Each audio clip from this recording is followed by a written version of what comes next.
Bienvenidos de vuelta al programa. Nos acompaña esta noche un joven político ecuatoriano, ha sido parlamentario y ahora se ha lanzado como candidato presidencial. Es el hijo del expresidente Abdalá Bucaram, es Dalo Bucaram. Un aplauso para él, por favor.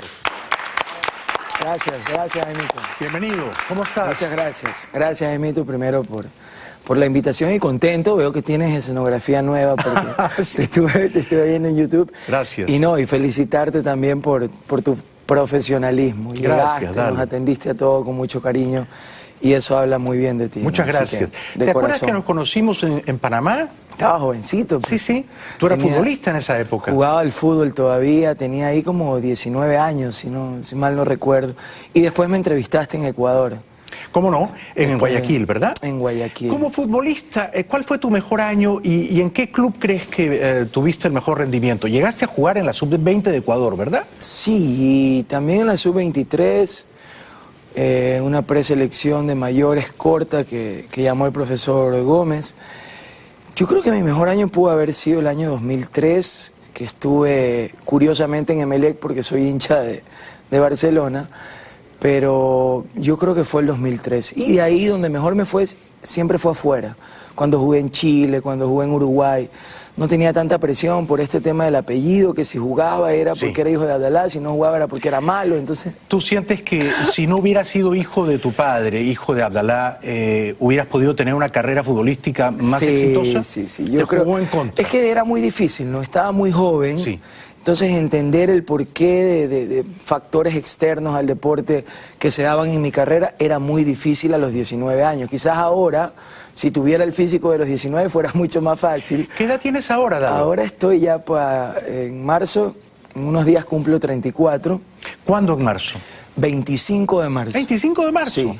Y vas a cumplir 34 años. 34 años. Estás metido en la política hace ya unos años, ¿eh? Bueno, porque te eligieron, bueno, desde niño, desde supongo. que gateaba, no he escuchado otra cosa en mi casa, ¿no? Sí. Pero sí, comencé a los 26 años, fue mi primera elección como diputado nacional. Sí. Fue una elección en todo el país. ¿Ya te habías retirado como futbolista? Ya me había retirado y estuve entre los 3 diputados mejor votados en todo el Ecuador. ¿Cuántos votos sacaste? Como 500.000 de votos. Es bastante, ¿no? Sí, bastante, para Ecuador es bastante. Y eras un muchachito, 26 años. 26 años. Y sin candidato a presidente en el partido en el que estaba en aquel entonces, era muy duro, ¿no? Con un Correa muy fortalecido en aquel entonces. Muy difícil, pero bueno, gracias a Dios el pueblo me respaldó y después fui a la reelección. Pero aguanté un año y renuncié. ¿Por qué renunciaste? Porque leí que habías ganado la reelección. Sí. Me parece que la ganaste, ¿qué año? ¿El 2013? 13. Sí. Y tú podrías seguir siendo parlamentario. Debería ser todavía. Claro. Hasta el 17. ¿Por qué renunciaste? Sabes que renuncié por un tema de coherencia. Si en el discurso yo había sido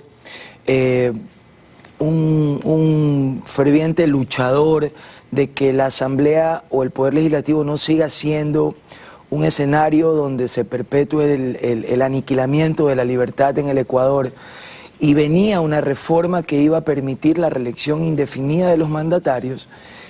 Yo dije, ¿qué hago en un poder legislativo en el que estoy solo? Porque solo entré yo por mi organización política.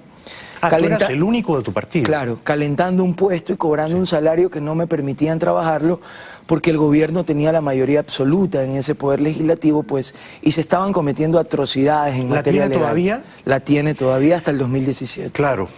Y entiendo que el mandato de Correa, Correa ha ganado una elección, luego se hizo reelegir y luego se hizo reelegir, ¿verdad?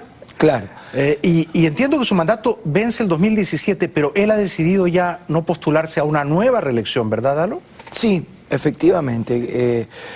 El presidente Correa impulsó una reforma constitucional que la pasó como enmienda en la Asamblea, donde tiene mayoría total, y esta reforma pasó, pero él puso una transitoria porque había un debate muy acalorado en el Ecuador, que fue a las calles, el pueblo en un 70% rechazaba esa intención. La gente ya no quiere que siga más allá del 17. Mira lo que acaba de pasar en Bolivia, a pesar de ser un país con una población muy fuerte indígena, el pueblo ha dicho no a cualquier ciudadano que quiera perennizarse en el poder. Y Correa no era la excepción, Correa ya va para 10 años en el poder. Exacto, ya van a ser 10 años el 17. Tuvo 2 años primero, que fue una constituyente, y comenzó todo de nuevo con una nueva constitución.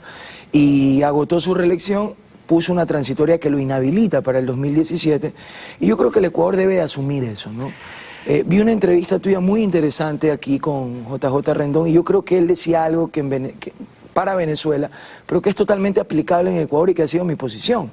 Yo creo que debemos de dejar de pensar y de hablar de Correa, entender que Correa ya tomó su decisión de irse del Ecuador, de regresar a Bélgica con su familia, pero que quienes nos quedamos en el Ecuador a vivir la crisis que este gobierno ha originado, tenemos que pensar en el futuro del Ecuador. ¿Tú estás seguro de eso? Y ser muy propositivos para eso. ¿Tú estás seguro que Correa, cuando termine su gobierno, se va a ir a vivir a Bélgica? Sí, yo estoy convencido de ello. ¿Por qué crees eso? Él no lo ha dicho. Y lo decía hace algún tiempo. No, lo ha dicho. ¿Sí? Lo ha dicho. Él dice que él tiene su vida en Bélgica, que sus hijos quieren estudiar en Bélgica, su esposa es belga. Sí, cómo no. Entonces, sí. Y él estudió en Lovaina, claro. Él estudió en Lovaina. Habla francés. Y... Exactamente, él estudió en Lovaina y él ha dicho, ya ha manifestado su público interés por irse del Ecuador. Entonces yo creo que debemos dejar tanto de hablar y de pensar en él y pensar más en el Ecuador por los días que se nos vienen. Comprendo. ¿No? Ahora, un país endeudado y en crisis, y es muy complicado el futuro del país. Tú no has cumplido todavía 34 años, los vas a cumplir prontito. Estoy en la edad de Cristo actualmente, 33. Cumplo 34 ahora, sí, señor. el 25 de marzo. ¿Con esa edad puedes ser presidente de Ecuador? Sí, la Asamblea hizo una enmienda a la Constitución que permite que los jóvenes desde los 30 años puedan candidatizarse a la presidencia de la República. No es muy pronto. No es prematuro. Fíjate que en Perú tuvimos un caso, Alan García, el año 85. Tenía 35 años, que era la edad mínima requerida por la Constitución, pero ese primer gobierno de García fue catastrófico. ¿No estás todavía un poco muy joven, muy bisoño, Dalo? Mira, yo creo, Jaime, que este tema de la edad y del estar preparado o no preparado es totalmente relativo. Además usted es un fiel ejemplo de eso, ¿no? Quizás en su juventud, en las universidades no lo evaluaban como un gran estudiante, pero finalmente termina siendo un gran periodista, producto de tu consistencia. Entonces yo creo que la preparación está más en las vivencias del ser humano. Tengo una maestría en la George Washington en gestión de gobierno, en gobernabilidad, pero yo creo que los estudios no hacen al hombre, sino realmente la experiencia. Y tú puedes ser un hombre joven, pero con mucha experiencia, o puedes ser un hombre muy ilustrado, como Maguad en Ecuador, o como Correa en Ecuador, y no tener económicamente un gran gobierno que saque al pueblo de la pobreza, que es uno de los principales problemas del país, ¿no? ¿Por qué quieres ser presidente de Ecuador? Bueno, primero porque me siento preparado para aquello y porque creo que Dalo Bucaram puede esperar, puede seguir una carrera política, pero el pueblo del Ecuador no puede seguir esperando. El pueblo del Ecuador trazó muchas esperanzas, muchos creímos en el actual gobierno y nos hemos visto decepcionados. Y creo ¿Tú creíste en Correa? Yo creí en Correa. ¿Tú votaste por él, por ejemplo, el año 2007? Yo voté por Correa en el año 2007 o 2006? En el año 2009, yo voté por Correa. Su primera reelección. Lo respaldé políticamente en la Asamblea en algún periodo. De hecho, creo que su primer mandato no fue del todo malo y que hubieron ciertos avances y aspectos positivos, pero lamentablemente Correa cambió y terminó convertido en todo lo que antes criticaba. Entonces, me siento apto para ser presidente de los ecuatorianos.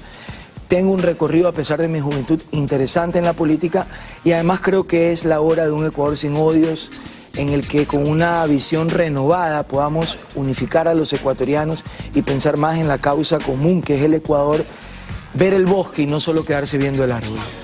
Es un placer conversar contigo, Dalo. Gracias, Jaimito. No, el placer es mío. Gracias. Y además aprendo. Gracias, gracias. Regresamos después de la pausa con Dalo Bucaram. Puede que exactamente en un año, febrero de 2007, este muchacho esté peleando la presidencia de su país, del Ecuador. Ya regresamos. Político, candidato presidencial ecuatoriano Dalo Bucaram nos acompaña esta noche. Es hijo, por supuesto, del expresidente Abdalá Bucaram. ¿Cómo está tu papá? ¿Está en Panamá? Sí, mi padre está en Panamá. Tuvo problemas al corazón por el mes de diciembre del año 2014.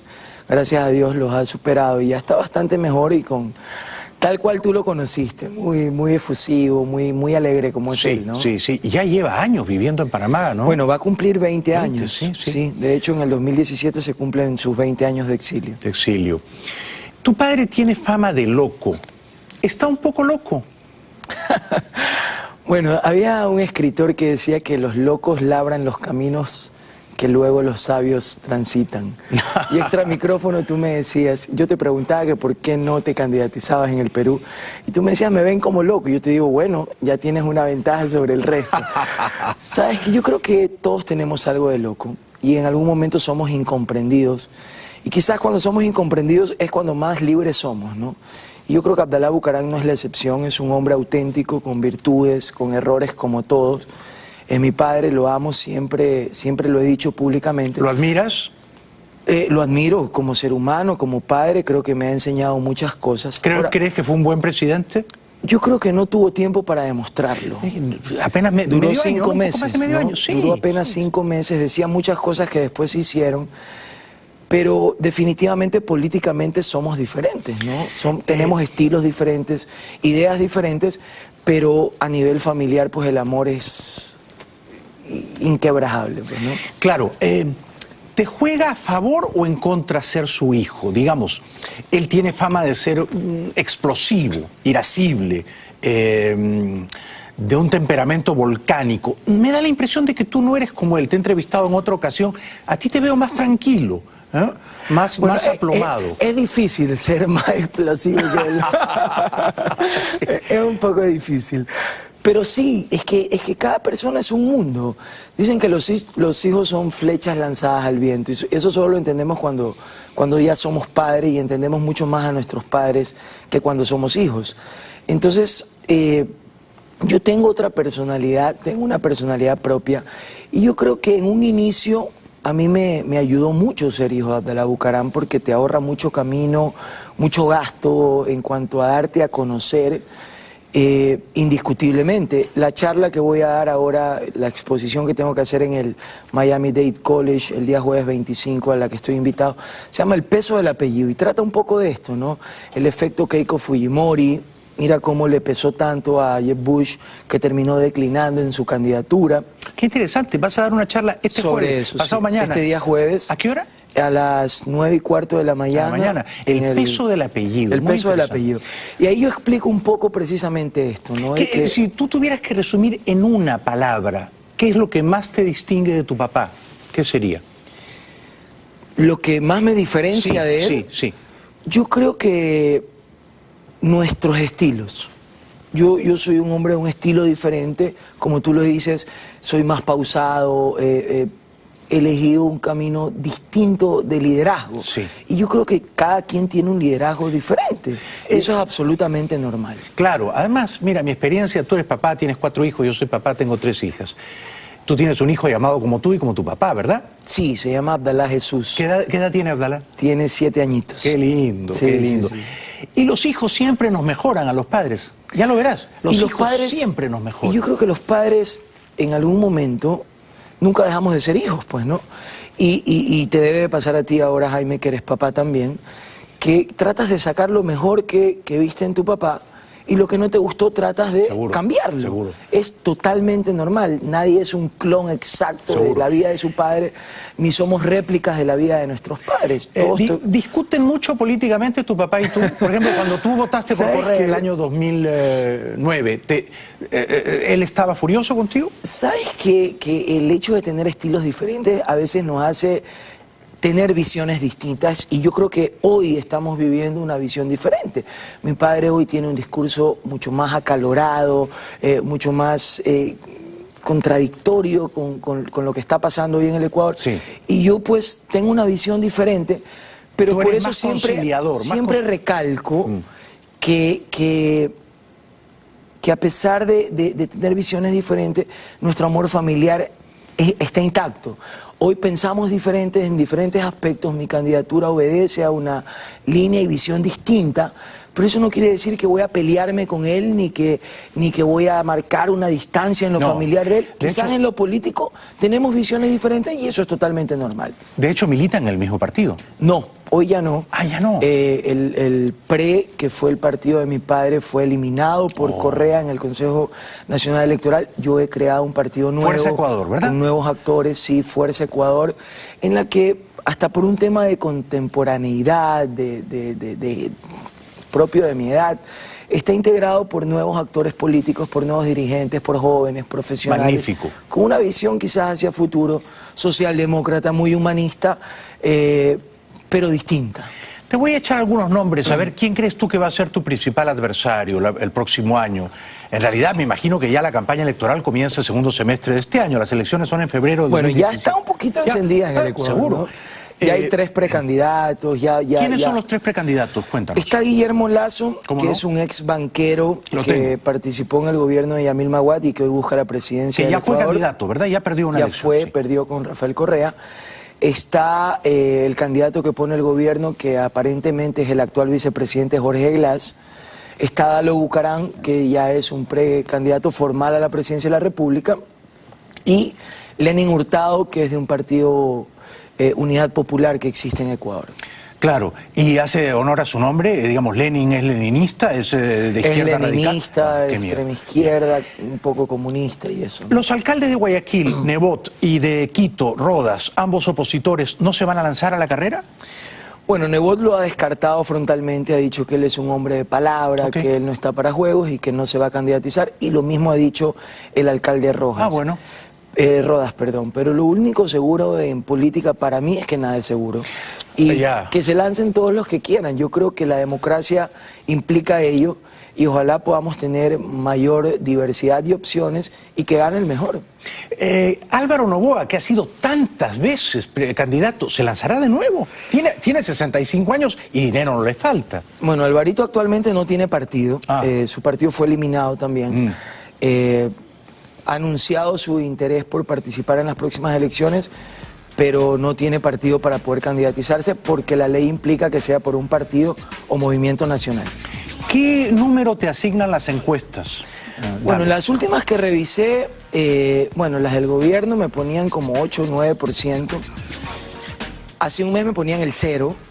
O sea que he crecido 9 puntos en un mes. Si llevo este ritmo de campaña voy a tener 90% para la elección en buena hora. Pero hoy yo no estoy leyendo encuestas. Yo creo que hay que ir primero escuchando al pueblo y conjuntamente con ellos ir construyendo un proyecto totalmente incluyente. Nos piden publicidad. Hay segunda vuelta, ¿verdad, en tu país? Hay segunda vuelta electoral. Y vamos a estar en esa segunda vuelta electoral. ¿Y sería cuánto tiempo después de febrero? En febrero es la primera. En febrero es la primera y tentativamente en abril sería la segunda vuelta electoral. Estaremos muy atentos, muy atentos. ¿Te quedas un momento más con nosotros? Claro, encantado, Jaimito. Me siento muy a gusto aquí. Gracias, Dalo. Regresamos con Dalo Bucaram, candidato presidencial ecuatoriano, después de 3 minutos. No se lo pierdan, ya volvemos. Estoy conversando con el hijo del expresidente de Ecuador, Abdalá Bucaram. Dalo Bucaram es apenas un muchacho, tiene 33 años. Y el próximo año va a ser probablemente candidato presidencial en Ecuador.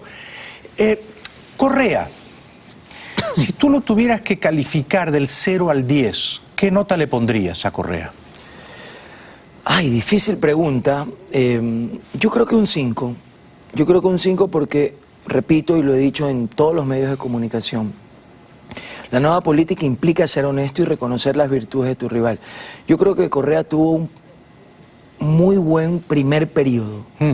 Y en pues, el segundo periodo creo que lo ha hecho bastante mal. ¿En qué ha fallado? Principalmente en la parte económica. Evidentemente la caída del precio del petróleo, el desplome del precio del petróleo ha rebajado muchísimo los ingresos de tu país. ¿Pero en qué ha fallado él? Bueno, yo creo que él falló, a pesar de ser economista y de tener un PhD en economía, no supo leer el comportamiento precisamente, por ejemplo, del precio del barril del petróleo. Y la bonanza petrolera, todos sabíamos que no iba a ser para toda la vida. Y debías de haber ahorrado ciertos recursos para afrontar la baja del precio del barril y haber reforzado los sectores productivos de la empresa privada de tu país para que cuando te agarre la crisis no te coja con los pantalones abajo. Pues Chile no como hizo eso con el cobre. Exactamente. Chile ahorró para el momento de las vacas Chile flacas. lo hizo con el cobre, vino un proceso de unidad política post-Pinochet que hizo entender a la clase política que era necesario dejar el odio a un lado, ir hacia la alegría, hacia el futuro, que es lo que representa y busca promocionar nuestra candidatura. ¿Correa ha sido muy odiador? Yo creo que lamentablemente sí, yo creo que en eso se ha equivocado el Se presidente pelea mucho Correa. con los periodistas, con los caricaturistas, con los humoristas. Un presidente no se puede estar peleando con un caricaturista, por el amor de Dios. Además es muy intolerante. Sí. Una de las cosas que yo he dicho es que el próximo mandatario tiene que tener un ejercicio de humildad y entender que para tener un mejor gobierno tienes que rodearte de los mejores y dejarte asesorar. Entonces, el presidente, todo aquel que piensa diferente a él, piensa que lo odia y que está en contra de él, y cada sábado en sus sabatinas comienza a insultar, a denigrar, a jugar con la gorra de los ecuatorianos. Y yo creo que eso nos tiene hastiado al pueblo, ese discurso de odio, en el que también cae la oposición, ojo. Por eso nosotros decimos ni el odio del gobierno ni el odio de esa oposición recalcitrante, sino el futuro del Ecuador, un Ecuador de propuestas, de diálogo, de paz, de unidad, en el que la prensa pueda ejercer libremente su derecho a informar, a opinar, y a reírse que el mandatario además sepa aceptar las críticas con tolerancia. Claro. Para eso eres el mandatario de todo un país, ¿no? ¿Tú has hablado con él personalmente? En muchas ocasiones, hasta el año 2011. ¿Y por qué dejaron de hablarse después del 2011? ¿Qué pasó? Bueno, sabes que ¿Se a pelearon? nivel personal teníamos una química buena, teníamos buena conversación. Lamentablemente, en el camino hubieron ciertos desacuerdos por la ley de comunicación. Yo siempre le dije, yo creo, presidente, que la ley es para que realmente la comunicación sea libre y represente a todos los ecuatorianos, no para que usted sea el nuevo dueño del país. Y finalmente eso sucedió. Y también hubieron ciertos incumplimientos por parte de él a su palabra que nos llevaron a tener conflictos públicos, de los cuales en el tono de muchos de ellos aprendí y me arrepiento hoy, en el sentido de que me ayudó a madurar. Y cuando algo es malo tienes que arrepentirte, tienes que perder para poder ganar. Porque y yo lo he hecho. el tono era equivocado, era muy inflamado. Yo creo muy que me dejé agresivo. llevar y arrastrar por él en ese discurso de odio. Hoy, con algunos años más, mucho más preparado, creo que ese camino de odio no te conduce a nada. No, además el odio es una pasión estéril que solo consume a quien lo siente. Sí. Y que la madurez no está en la edad, sino en los actos. Yo parafraseaba un poco con esto de que me preguntan a veces en el país, ¿no crees que es muy joven? Yo, bueno, el Ecuador tendrá que decidir si quiere un joven en el poder o si quiere un maduro en el poder. Un aplauso para Carlos Bucaram. Gracias por venir y hasta pronto. Dale un saludo, un abrazo a tu padre. Muchas gracias, Jaimito, por la entrevista, por la oportunidad. Con mucho cariño, con mucho y siempre cariño. un gusto poder estar aquí contigo. Además aprendo. Hasta pronto, hasta pronto. Gracias, muchas gracias. Un aplauso y vayan a verlo el jueves allá al Miami Dade College. Un aplauso Está invitado para usted también, ¿eh? Gracias. Regresamos después de la pausa.